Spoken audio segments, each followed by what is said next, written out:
ಪ್ರೀತಿಯ ವೀಕ್ಷಕರಿಗೆ ಶಂಕರಾನಂದ ಟಿವಿಗೆ ಸ್ವಾಗತ ಸುಸ್ವಾಗತ. ಇವತ್ತಿನ ವಿಡಿಯೋನಲ್ಲಿ ಜೂನ್ ತಿಂಗಳ ಮಾಸ ಭವಿಷ್ಯ ಹೇಗಿದೆ ಅನ್ನುವಂತಹ ಮಾಹಿತಿಯನ್ನ ತಿಳ್ಕೊಳ್ಳೋಣ. ಅದಕ್ಕಿಂತ ಮುಂಚಿತವಾಗಿ ಯಾರಾದ್ರೂ ಶಂಕರಾನಂದ ಟಿವಿ ಯೂಟ್ಯೂಬ್ ವಾಹಿನಿಯನ್ನ ಸಬ್ಸ್ಕ್ರೈಬ್ ಮಾಡ್ಕೊಂಡಿಲ್ಲ ಅಂದ್ರೆ ಸಬ್ಸ್ಕ್ರೈಬ್ ಮಾಡ್ಕೊಳ್ಳಿ. ಇನ್ಸ್ಟಾಗ್ರಾಮ್ ಪೇಜ್, ಫೇಸ್ಬುಕ್ ಪೇಜ್ ಅನ್ನ ಫಾಲೋ ಮಾಡ್ತಾ ಇಲ್ಲ ಅಂದ್ರೆ ಫಾಲೋ ಮಾಡಿ. ಅದರಿಂದ ನೆಕ್ಸ್ಟ್ ಅಪ್ಲೋಡ್ ಆಗುವಂತಹ ವಿಡಿಯೋಗಳು ನಿಮಗೆ ನೋಟಿಫಿಕೇಶನ್ ಮುಖಾಂತರ ಬಂದು ತಲುಪತ್ತೆ. ಹೊಸ ಹೊಸ ಮಾಹಿತಿಗಳನ್ನ ತಿಳ್ಕೊಳ್ಳುವ ಹಾಗಾಗ್ತದೆ ಮತ್ತು ನಿಮ್ಮ ಜೀವನದ ಬದಲಾವಣೆಗೆ ಬೇಕಾಗಿರತಕ್ಕಂತಹ ದಾರಿಗಳನ್ನು ಸಹ ತಿಳ್ಕೊಂಡು ಅನುಸರಿಸೋದಕ್ಕೆ ಸಾಧ್ಯವಾಗುತ್ತೆ. ಇನ್ನು ಜೂನ್ ತಿಂಗಳ ಮಾಸ ಭವಿಷ್ಯ.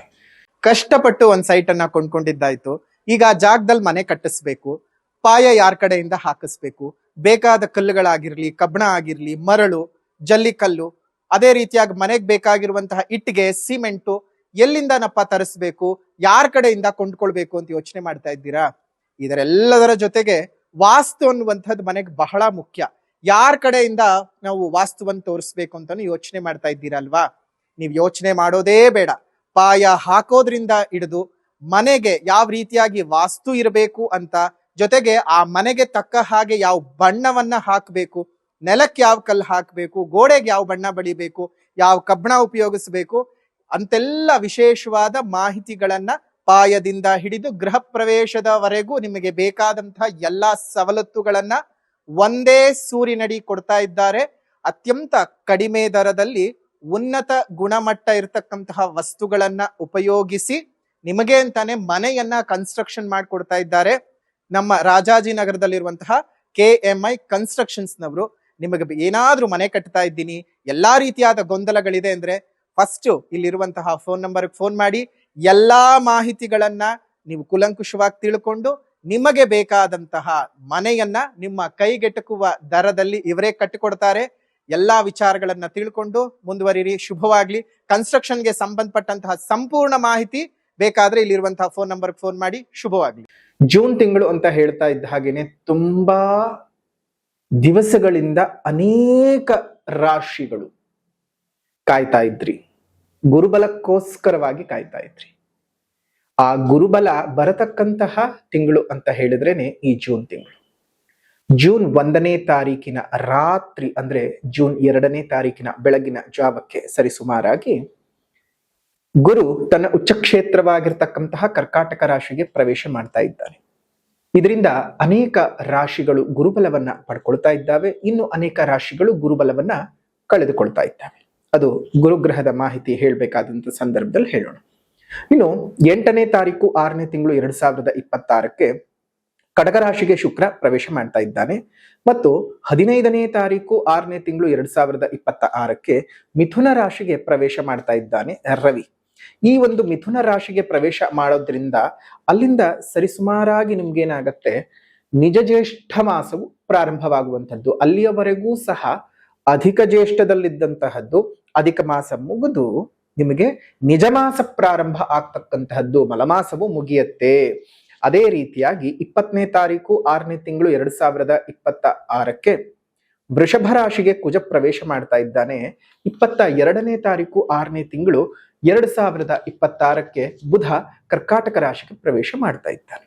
ಇದಿಷ್ಟು ಗ್ರಹಗಳ ಬದಲಾವಣೆಗಳು ಆಗ್ತಕ್ಕಂತಹದ್ದು. ಇದರಲ್ಲಿ ಪ್ರಮುಖವಾಗಿ ಗುರುಗ್ರಹದ ಬದಲಾವಣೆ ಇದೇ ತಿಂಗಳು ಇರತಕ್ಕಂತಹದ್ದು ನೋಡಿ. ಹಾಗಾಗಿಯೇ ಈ ಒಂದು ಜೂನ್ ತಿಂಗಳ 1ನೇ ತಾರೀಕು ಪ್ರಾರಂಭ ಆಗೋದಕ್ಕೂ ಮುಂಚಿತವಾಗಿ ಅಂದ್ರೆ ಒಂದು ದಿನದ ಹಿಂದೆ ಪೌರ್ಣಮಿ ದಿವಸ, ಪೌರ್ಣಮಿಯ ಪರ್ವಕಾಲದಲ್ಲಿ ಅಧಿಕಸ್ಯ ಅಧಿಕ ಫಲಂ ಅಂತ ಹೇಳ್ತಾರೆ.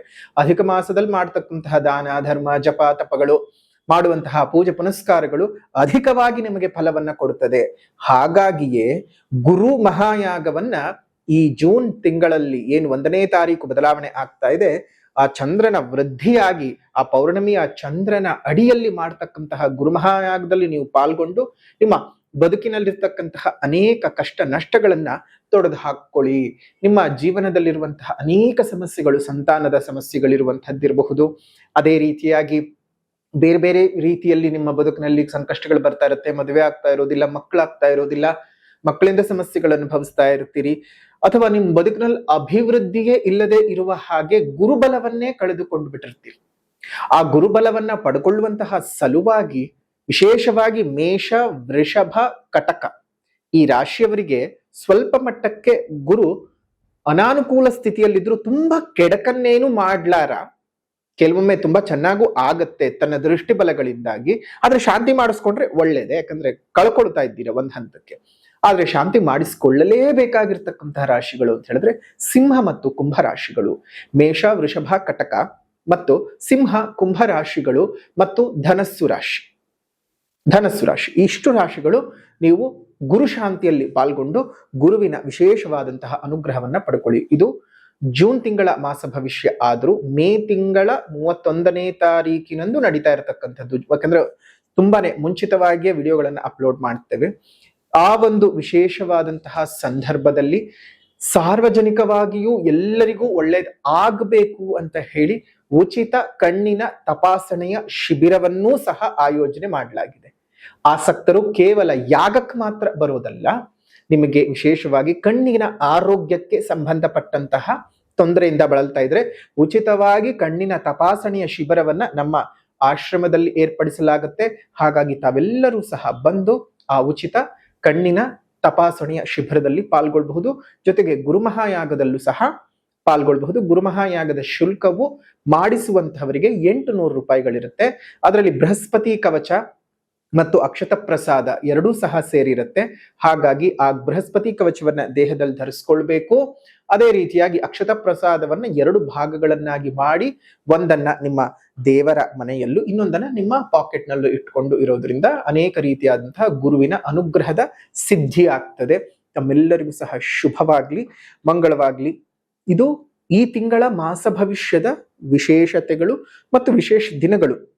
ಇದೇ ತಿಂಗಳ 29ನೇ ತಾರೀಕು 6ನೇ ತಿಂಗಳು 2026ಕ್ಕೆ ಭೂಮಿ ಪೌರ್ಣಮಿ ಅಥವಾ ಅದನ್ನ ಖಾರ ಹುಣ್ಣಿಮೆ ಅಂತಾನೂ ಸಹ ಕರೀತಾರೆ. ನಮ್ಮ ಉತ್ತರ ಕರ್ನಾಟಕದ ಭಾಗದಲ್ಲಿ ವಿಶೇಷವಾದಂತಹ ಆಚರಣೆ, ಅದರಲ್ಲೂ ಯಲ್ಲಮ್ಮನ ಗುಡ್ಡದಲ್ಲಂತೂ ತುಂಬಾ ಚೆನ್ನಾಗಿರೋ ವಿಜೃಂಭಣೆಯಿಂದ ಆಚರಣೆ ಇದು ನಡೆಯುತ್ತೆ. ಎಲ್ಲರಿಗೂ ಸಹ ಒಳ್ಳೇದಾಗ್ಲಿ. ಇನ್ನು ಮಾಸ ಭವಿಷ್ಯದ ಕಡೆಗೆ ಗಮನ ಹರಿಸೋಣ. ಇನ್ನು ಕುಂಭರಾಶಿಯವರಿಗೆ ಯಾವ ರೀತಿಯಾಗಿರ್ತಕ್ಕಂತಹ ಗ್ರಹ ಸ್ಥಿತಿಗಳು ಇದ್ದಾವೆ ಅಂತ ನಾವು ಗಮನಿಸೋದಾಯ್ತು ಅಂತ ಹೇಳಿದ್ರೆ, ನಿಮ್ಮ ರಾಶಿಯಲ್ಲೇ ಇರ್ತಕ್ಕಂತಹ ರಾಹು, ದ್ವಿತೀಯದಲ್ಲಿರುವಂತಹ ಶನಿ, 3ನೇ ಮನೆ ಮತ್ತು 4ನೇ ಮನೆಯಲ್ಲಿ ಸಂಚಾರ ಮಾಡ್ತಕ್ಕಂತಹ ಕುಜನು, ಅದೇ ರೀತಿಯಾಗಿ 5ನೇ ಮನೆಯಲ್ಲಿರ್ತಕ್ಕಂತಹ ರವಿ, ಬುಧ 5 ಮತ್ತು 6ನೇ ಮನೆಯಲ್ಲಿ ಸಂಚಾರವನ್ನ ಮಾಡ್ತಾನೆ.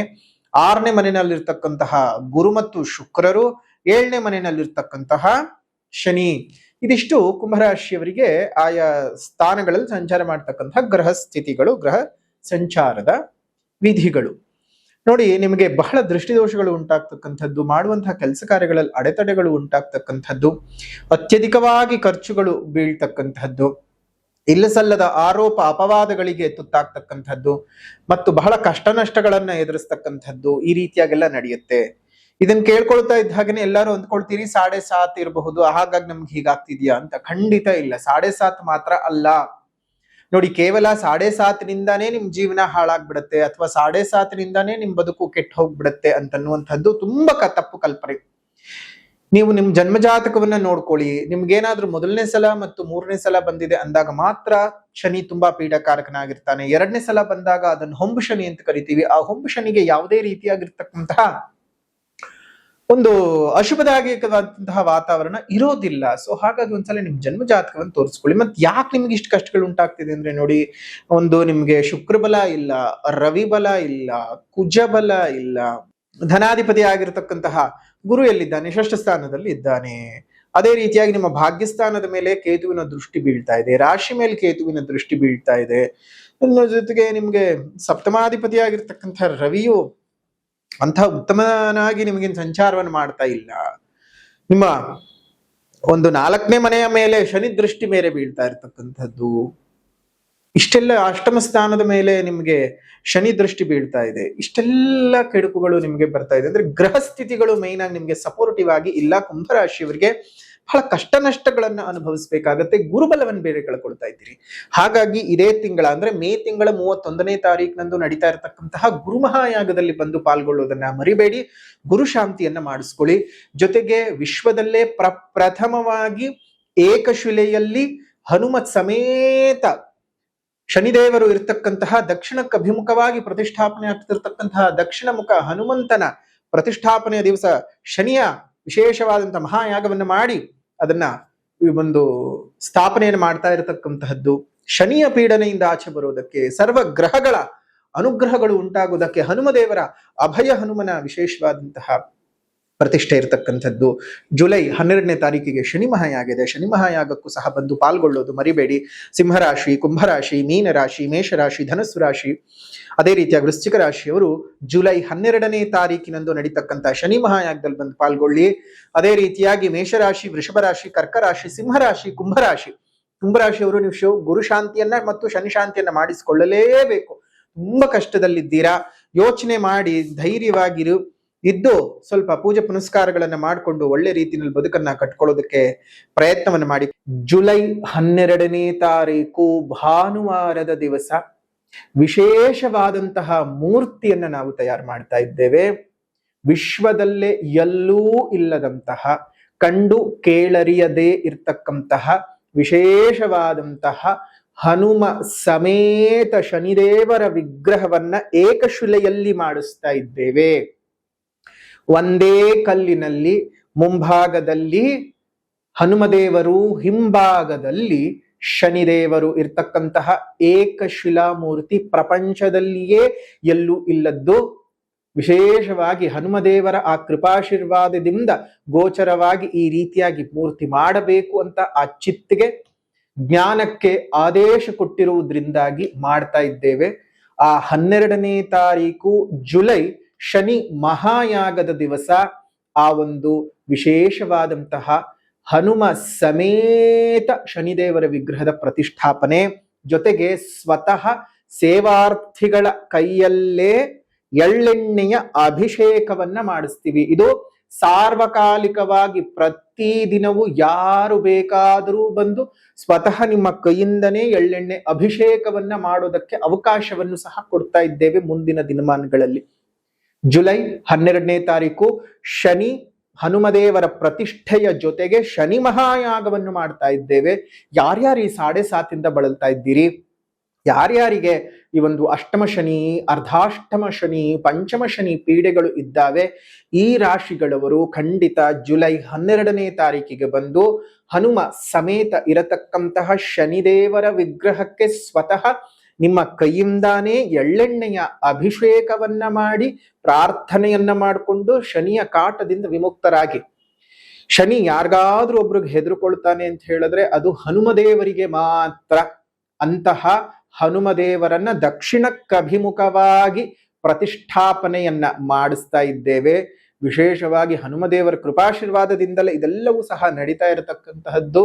ಹಾಗಾಗಿ ವಿಶೇಷವಾದಂತಹ ಆ ಕಾಲಘಟ್ಟದಲ್ಲಿ ತಾವೆಲ್ಲರೂ ಸಹ ಯಾಗಕ್ಕೆ ಬಂದು ಅಂದು ಶನಿದೇವರ ಮತ್ತು ಹನುಮದೇವರ, ಹನುಮನಿಗೆ ವಿಶೇಷವಾಗಿ ಯಾಕೆ ಪೂಜೆ ಮಾಡಬೇಕು ಅಂದ್ರೆ ಹನುಮ ಹೇಳ್ತಾ ಅಂತಂದ್ರೆ ಸಾಕು, ಹೇಳೋದು ಬೇಡ, ನೀವು ಹನುಮನ್ ಮುಂದ್ರೆ ನಿಂತ್ರೆ ಸಾಕು, ಶನಿದೇವರು ಯಾವುದೇ ಕಾರಣಕ್ಕೂ ಕಾಟ ಕೊಡುವುದಿಲ್ಲ.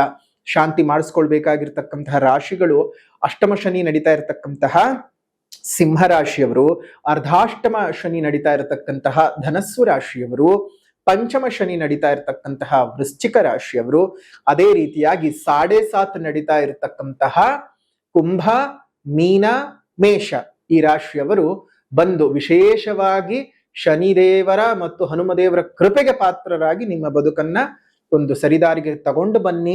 ಆ ಒಂದು ಸಂದರ್ಭದಲ್ಲಿ ಹನುಮನ ಕೃಪೆ ನಿಮ್ಮೆಲ್ಲರ ಮೇಲೂ ಇರಲಿ. ನೀವೇ ಸ್ವತಃ ಪೂಜೆ ಮಾಡಬಹುದು, ನೀವೇ ಸ್ವತಃ ಅಭಿಷೇಕವನ್ನು ಮಾಡಬಹುದು. ನಿಮ್ಮ ದೋಷಗಳನ್ನ ನೀವೇ ಹೇಳ್ಕೊಳ್ತಾ ಪರಿಹಾರವಾಗಿ, ಅಲ್ಲಿ ಯಾರು ಮಧ್ಯದಲ್ಲಿ ಪುರೋಹಿತರು, ಅರ್ಚಕರು ಯಾರು ನಿಂತುಕೊಳ್ಳದೆ ನೀವೇ ಸ್ವತಃ ನಿಮ್ಮ ಕೈನಲ್ಲಿ ಮಾಡಿ ನಿಮಗೆ ಒಂದು ವಿಶೇಷವಾದಂತಹ ಅನುಭೂತಿ, ಪ್ರಪಂಚದಲ್ಲೇ ಪ್ರಪ್ರಥಮವಾಗಿರತಕ್ಕಂತಹ ಈ ಒಂದು ವಿಶೇಷವಾದಂತಹ ದಕ್ಷಿಣಕ್ಕೆ ಮುಖ ಮಾಡುವಂತಹ ಹನುಮನ ಸಮೇತವಿರ್ತಕ್ಕಂತಹ ಈ ಒಂದು ಶನಿದೇವರ ವಿಗ್ರಹಕ್ಕೆ ನೀವೇ ಸ್ವತಃ ಪೂಜೆಯನ್ನು ಮಾಡಿ ಶುಭವಾಗ್ಲಿ, ಮಂಗಳವಾಗ್ಲಿ. ಕೋರ್ಟ್ ಕಚೇರಿ ಒಂದು ವ್ಯಾಜ್ಯಗಳಲ್ಲಿ ಅಪಜಯಗಳು ಉಂಟಾಗ್ತಾ ಇರತಕ್ಕಂಥದ್ದು, ವಿನಾಕಾರಣ ದುಂದು ವೆಚ್ಚಗಳು ಜಾಸ್ತಿ ಆಗ್ತಕ್ಕಂಥದ್ದು, ಲಾಭಗಳು ಕಡಿಮೆಯಾಗತ್ತೆ, ಅತ್ಯಧಿಕವಾಗಿರತಕ್ಕಂತಹ ವ್ಯಯಗಳು ಉಂಟಾಗ್ತಕ್ಕಂಥದ್ದು, ವ್ಯಾಪಾರ ವ್ಯವಹಾರಗಳಲ್ಲಿ ಅತ್ಯಧಿಕವಾದಂತಹ ಧನ ನಷ್ಟವನ್ನ ನೋಡ್ತಕ್ಕಂಥದ್ದು, ಹಿತೈಷಿಗಳಿಂದ ತುಂಬಾ ದೂರ ದುಮ್ಮಾನಗಳನ್ನ ಹೊತ್ಕೊಳ್ತಕ್ಕಂಥದ್ದು, ಪ್ರಾಪಂಚಿಕ ಸುಖ ಜೀವನದಲ್ಲಿ ಬಹಳ ನೆಮ್ಮದಿ ರಹಿತವಾಗಿರ್ತಕ್ಕಂತಹ ವಾತಾವರಣವನ್ನ ನೀವು ನೋಡೋದಕ್ಕೆ ಸಾಧ್ಯವಾಗ್ತದೆ. ಜೊತೆಗೆ ದೊಡ್ಡ ದೊಡ್ಡ ಸ್ತರದಲ್ಲಿರ್ತಕ್ಕಂತಹ ಜನರಿಂದ ಸುಮ್ಮನೆ ಕಿರುಕುಳಗಳು, ಒಂದಲ್ಲ ಒಂದೇ ರೀತಿ ಹಿಂಸೆಗಳು ನಿಮಗೆ ಆಗ್ತಾ ಹೋಗುತ್ತೆ. ಚಿತ್ತ ಚಾಂಚಲ್ಯಗಳು ಜಾಸ್ತಿ ಆಗುವಂಥದ್ದು, ಮನಸ್ಸಿಗೆ ಬಹಳ ಖೇದಕರವಾಗಿರ್ತಕ್ಕಂತಹ ಭಾವ. ಕಾರ್ಯ ಸಾಧನೆಗಾಗಿ ತುಂಬಾ ತಿರುಗಾಟಗಳನ್ನ ಮಾಡ್ಬೇಕಾಗತ್ತೆ. ನಿಮ್ಗೆ ಅಷ್ಟೊಂದು ಚೆನ್ನಾಗಿಲ್ಲ. ಕುಂಭರಾಶಿಯವರು ತುಂಬಾ ಅಂದ್ರೆ ತುಂಬಾ ಜಾಗ್ರತೆಯಾಗಿರ್ಬೇಕು. ಹೇಳೋ ಪರಿಹಾರದ ಕ್ರಮಗಳನ್ನ ಸರಿಯಾಗಿ ಮಾಡ್ಕೊಳ್ತಾ ಹೋಗಿ. ನೌಕರರಿಗೆ ಕೆಲಸದ ಜಾಗದಲ್ಲಿ ಬಹಳ ಅನಾಭಿವೃದ್ಧಿಗಳು ಇರ್ತಕ್ಕಂತಹದ್ದು. ಎಷ್ಟೋ ಕೆಲಸಗಳು ನಿಂತು ಹೋಗುತ್ತವೆ. ನಿರುದ್ಯೋಗಿಗಳಿಗೆ ಇನ್ನೇನ್ ಕೆಲಸಗಳು ಸಿಕ್ತು ಅಂತ ಅಂದುಕೊಳ್ಳೋ ಹೊತ್ತಿಗೆ ನಿಮಗೆ ಕೆಲಸಗಳು ಕೈ ಬಿಂಡ ಜಾರ್ ಹೋಗ್ತಕ್ಕಂಥದ್ದಾಗತ್ತೆ. ಮೇಲಧಿಕಾರಿಗಳ ಕಿರುಕುಳಗಳಿಗೆ ಪಾತ್ರವಾಗಬೇಕಾಗ್ತದೆ. ಸೇವಕ ವರ್ಗದವರಿಂದ ತೊಂದರೆಗಳನ್ನ ಅನುಭವಿಸಬೇಕಾಗ್ತದೆ. ಕುಂಭರಾಶಿಯವರು ಇನ್ನು ವರ್ತಕರಿಗೆ ನಿಮ್ಮ ವ್ಯಾಪಾರವು ತುಂಬಾ ಡಲ್ ಆಗ್ತಕ್ಕಂತಹದ್ದು, ವ್ಯಾಪಾರ ನಷ್ಟದಲ್ಲಿ ಸಾಕ್ತಕ್ಕಂಥದ್ದು ಆಗತ್ತೆ. ಅತ್ಯಧಿಕಿನ ಖರ್ಚಿನ ಭಾರ ನಿಮ್ಮನ್ನ ಎಲ್ಲೋ ಒಂದ್ ಕಡೆಗೆ ಒಂದಿಷ್ಟು ತಿಂಡಾಡುವ ಹಾಗೆ ಮಾಡ್ತದೆ. ರೈತರಿಗೆ ಅಂತಹ ದೊಡ್ಡ ಮಟ್ಟದ ನಷ್ಟ ಅಲ್ಲದೆ ಇದ್ರು ಸಣ್ಣ ಪುಟ್ಟ ವ್ಯತ್ಯಾಸಗಳು ಆಗ್ಬೇಕಾದಂತಹ ಕೆಲಸ ಕಾರ್ಯಗಳು ಸರಿಯಾದ ಸಮಯದಲ್ಲಿ ಆಗದೆ ಹೋಗತಕ್ಕಂತಹದ್ದು ಈ ರೀತಿಯಾಗಿ ಆಗ್ತದೆ. ಹುಷಾರಾಗಿದ್ದು ಜೀವನನ ಸಾಗಿಸ್ತಾ ಹೋಗಿ. ನಿಮ್ಮೆಲ್ಲರಿಗೂ ಸಹ ಒಳ್ಳೇದು ಆಗ್ಲಿ ಅಂತ ಹೇಳ್ತಾ, ತುಂಬಾ ಬದುಕು ದುಸ್ತರವಾಗ್ತದೆ. ಒಂದ್ಸಲ ನಿಮ್ ಜನ್ಮ ಜಾತಕವನ್ನು ತೋರಿಸ್ಕೊಳ್ಳಿ. ಯಾಕಂದ್ರೆ ನಿಮ್ ಜನ್ಮ ಜಾತಕದಲ್ಲಿ ಏನಾದ್ರೂ ಶುಭ ರೀತಿಯಾದಂತಹ ಫಲಾನುಫಲಗಳು ಇತ್ತು ಅಂತ ಹೇಳಿದ್ರೆ ಇದು ಒಂದ್ ಹಂತಕ್ಕೆ ಕಡಿಮೆ ಆಗ್ತದೆ ಅಶುಭ ಫಲಗಳು. ಸೊ ಹಾಗಾಗಿ ಜನ್ಮಜಾತಕ ತೋರಿಸ್ಕೊಳ್ಳೋದು ಮರಿಬೇಡಿ. ಇನ್ನು ಪರಿಹಾರ ಅಂತ ಬಂದಾಗ ಮೊದಲನೇದಾಗಿ ಸಾಮಾಜಿಕ ಪರಿಹಾರ. ಸಾಮಾಜಿಕ ಪರಿಹಾರ ಅಂತ ಹೇಳಿದ್ರೆ ಪ್ರಕೃತಿಯನ್ನು ಉಳಿಸಿ, ಪ್ರಕೃತಿಯನ್ನು ಬೆಳೆಸಿ, ಇನ್ನಿತರ ಜೀವ ಜಂತುಗಳಿಗೆ ಒಂದಿಷ್ಟು ಆಸರೆಯಾಗಿರಿ. ಮುಂದಿನ ಪೀಳಿಗೆಯ ಉಸಿರು ಚೆನ್ನಾಗಿರ್ಬೇಕು ಅಂದ್ರೆ ಹಸಿರನ್ನ ಉಳಿಸ್ಕೊಳ್ಬೇಕು. ಹಸಿರನ್ನ ಉಳಿಸ್ಕೊಳ್ಳೋದ್ರ ಬಗ್ಗೆ ಬಹಳ ಜಾಗೃತರಾಗಿ. ಅಷ್ಟು ಮಾತ್ರ ಅಲ್ಲದೆ ಗಿಡಗಳನ್ನ ಪೋಷಣೆ ಮಾಡಿ, ಇರುವಂತಹ ಮರಗಳನ್ನ ಕಾಪಾಡಿಕೊಳ್ಳೋಣ. ಇನ್ನು ಆಧ್ಯಾತ್ಮಿಕ ಪರಿಹಾರ, ಸಿಂಹಾದ್ರಿ ನೃಸಿಂಹಾಷ್ಟಕಂ ಸ್ತೋತ್ರವನ್ನ ದಕ್ಷಿಣಕ್ಕೆ ಅಭಿಮುಖವಾಗಿ ಕುಳಿತು, ಸಿಂಹಾದ್ರಿ ನೃಸಿಂಹಾಷ್ಟಕ ಸ್ತೋತ್ರವನ್ನ ದಕ್ಷಿಣಕ್ಕೆ ಅಭಿಮುಖವಾಗಿ ಕುಳಿತು ಸಂಧ್ಯಾ ಕಾಲದಲ್ಲಿ ಒಂದು ನರಸಿಂಹದೇವರ ಪೂಜೆಗಳನ್ನ ಮಾಡಿ ಈ ಸಿಂಹಾದ್ರಿ ನೃಸಿಂಹಾಷ್ಟಕ ಸ್ತೋತ್ರವನ್ನು ಹೇಳ್ತಾ ಬನ್ನಿ. ಇರುವಂತಹ ಸಮಸ್ಯೆಗಳೆಲ್ಲ ಕಡಿಮೆ ಆಗ್ಲಿ ಅಂತ ಹೇಳ್ತಾ, ಇದಾಗಿತ್ತು ಜೂನ್ ತಿಂಗಳ ಮಾಸ ಭವಿಷ್ಯ ಕುಂಭ ರಾಶಿಯವರಿಗೆ ಹೇಗಿದೆ ಅಂತ. ವಿಡಿಯೋ ಇಷ್ಟ ಆಗಿದ್ರೆ ಲೈಕ್ ಮಾಡಿ, ಶೇರ್ ಮಾಡಿ, ಕಮೆಂಟ್ ಮಾಡಿ. ಮತ್ತೊಂದು ವಿಡಿಯೋನಲ್ಲಿ ಭೇಟಿ ಮಾಡೋಣ. ಅಲ್ಲಿವರೆಗೂ ನಮಸ್ಕಾರ. ಲೋಕ ಸಮಸ್ತ ಸುಖಿನೋ ಭವಂತು, ಸಕಲ ಸನ್ಮಂಗಳಾನಿ ಭವಂತು, ಸರ್ವೇ ಜನಾಃ ಸುಖಿನೋ ಭವಂತು, ಸಮಸ್ತ ಸನ್ಮಂಗಳಾನಿ ಭವಂತು.